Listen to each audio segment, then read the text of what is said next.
പ്രതിസന്ധിയിൽ പരസ്പരം പൊരുതുന്നവരാകരുത്. 100 കറുത്ത ഉറുമ്പുകളെയും 100 ചുവന്ന ഉറുമ്പുകളെയും ഒരുമിച്ച് ഒരു ഭരണിയിൽ നിറച്ചാൽ അവ എങ്ങനെ രക്ഷപ്പെടുമെന്ന് വഴി തിരഞ്ഞുകൊണ്ടിരിക്കും. എന്നാൽ ആ ഭരണി നാം ശക്തിയായി ഒന്ന് കുലുക്കിയാൽ ഇരുവിഭാഗം ഉറുമ്പുകളും പരസ്പരം ആക്രമിച്ച് കൊല്ലാൻ തുടങ്ങും. ചുവന്ന ഉറുമ്പുകൾ കറുത്ത ഉറുമ്പുകളെയും കറുത്ത ഉറുമ്പുകൾ ചുവന്ന ഉറുമ്പുകളെയും ശത്രുക്കളായി കണക്കാക്കും. എന്നാൽ ആ ഭരണി കുലുക്കുന്നവനാണ് തങ്ങളുടെ യഥാർത്ഥ ശത്രു എന്ന് അവ മനസ്സിലാക്കുന്നില്ല. മനുഷ്യ സമൂഹത്തിലും ഇതുതന്നെയാണ് സംഭവിക്കുന്നത്. ജീവിതത്തിൽ പ്രതിസന്ധികൾ ഉണ്ടാകുമ്പോൾ നാം ഏത് വിഭാഗത്തിൽ ഉൾപ്പെടുന്നു എന്ന് ചിന്തിക്കാതെ നാം എല്ലാവരും മനുഷ്യർ എന്ന് മനസ്സിലാക്കി ഒരുമിച്ച് നിന്ന് അവയെ തരണം ചെയ്യേണ്ടത് ആവശ്യമാണ്.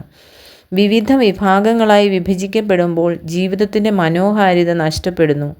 ബാലൻ 3-ാം ക്ലാസ്സിൽ പഠിക്കുമ്പോഴാണ് വിവിധ മതങ്ങളെക്കുറിച്ച് പഠിക്കാനിടയായത്. അന്ന് ടീച്ചർ അവരിൽ ചിലരെ ക്രിസ്ത്യാനിയായും ചിലരെ ഹിന്ദുവായും അങ്ങനെ പല വിഭാഗങ്ങളായി വേർതിരിച്ചു കാണിച്ചു. അതുവരെ എല്ലാവരും അവന് സഹപാഠികൾ മാത്രമായിരുന്നു. ഇന്ന് അവൻ ചിലപ്പോഴൊക്കെ ചിന്തിക്കും, അങ്ങനെയുള്ള വേർതിരിവുകൾ ഒരിക്കലും അറിയാതിരുന്നു എങ്കിൽ എന്ന്. ഏതു മതത്തിലോ വർഗത്തിലോ ജാതിയിലോ ഉൾപ്പെടുന്നവർ ആയിരുന്നാലും എല്ലാവരും മനുഷ്യർ എന്ന ഏക വിഭാഗത്തിൽ ഉൾപ്പെടുന്നവരല്ലേ? ആ വലിയ സമൂഹത്തിൻ്റെ ഭാഗമായി എല്ലാവരെയും കണ്ടുകൂടെ? കറുത്ത ഉറുമ്പുകളും ചുവന്ന ഉറുമ്പുകളും ഉറുമ്പുകൾ തന്നെയല്ലേ? പരസ്പരം ആക്രമിക്കുന്നതിന് മുമ്പ് ആരാണ് ഭരണി കുലുക്കുന്നതെന്ന് മനസ്സിലാക്കുവാൻ അവയ്ക്ക് കഴിവില്ല. എന്നാൽ വിശേഷ ബുദ്ധിയും വിവേകവുമുള്ള മനുഷ്യവർഗത്തിന് അത് സാധിക്കില്ലേ? മനുഷ്യനും ഇതര ജീവികളെ പോലെ ആയിത്തീർന്നു പോകുന്നത് എത്ര കഷ്ടം! നമ്മുടെ ശത്രു ഏതെങ്കിലും വിഭാഗത്തിൽപ്പെട്ട മനുഷ്യരല്ല, നമ്മിൽ തന്നെയുള്ള ഈ വിഭാഗീയ ചിന്ത തന്നെയാണ് എന്ന് നാം മനസ്സിലാക്കണം.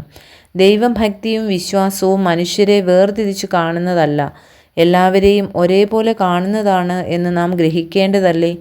സഹോദരനെ സഹോദരനായി കാണാതെ അന്യനായി കാണുന്നത് പോലെ ഭക്തിവിരുദ്ധമായ അവസ്ഥ എന്താണ്? ഏതു ജാതിയിലും മതത്തിലും പ്രത്യയശാസ്ത്രത്തിലും വിശ്വസിക്കുന്നവരെയും ഏതു വർഗത്തിലും വർണ്ണത്തിലും ലിംഗത്തിലും പെട്ടവരെയും ഒരേപോലെ സ്നേഹിക്കുകയും പരിപാലിക്കുകയും ചെയ്യുന്ന ദിവ്യ സ്വഭാവം ഉൾക്കൊള്ളുന്നതല്ലേ ജീവിതത്തിൻ്റെ മഹത്വവും മനോഹാരിതയും?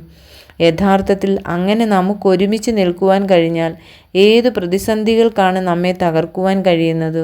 അതിനാൽ നാം പ്രതിസന്ധികളിൽ പരസ്പരം പൊരുതുന്നവരാകാതെ ഐക്യതയിൽ ഒന്നായി നിലനിൽക്കുവാൻ ഇടയാവണം. അതിനായി നമ്മുടെ മനസ്സിനെയും ഹൃദയത്തെയും സജ്ജമാക്കാം.